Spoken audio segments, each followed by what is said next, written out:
অনেকে বলছেন যে ভাই আমার তো এমসিকিউ 6-7টা হয়েছে, বাংলা প্রথম পত্রে 6টা হয়েছে, বাংলা দ্বিতীয় পত্রে 17-18টি হয়েছে, তাহলে কি পাস করব?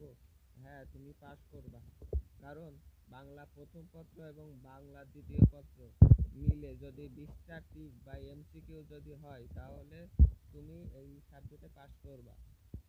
আর যদি এই দুইটা সাবজেক্ট মিলে যদি 17-18টি হয়, তখন বিবেচনা করে দেখবে যে বিভিন্ন বিভিন্ন সাবজেক্ট দেখবে যে একটা সাবজেক্টের জন্য যদি ফেল যায় তখন এটা তুলে দেবে, ঠিক আছে?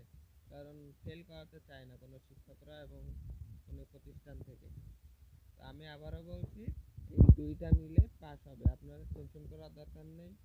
আর দাদা দুইটা মিলে 18 কি 19টা হয়েছে, একটার জন্য হচ্ছে না, কিন্তু ওইটা নিয়ে টেনশন করার দরকার নেই কোনোভাবে। কারণ আপনারা যখন এমসিকিউ আর রিটেন সাইডে যখন যোগ করবে আর ফোর্থ সাবজেক্ট যখন যোগ করবে, এই ফোর্থ সাবজেক্ট যোগ করার পরে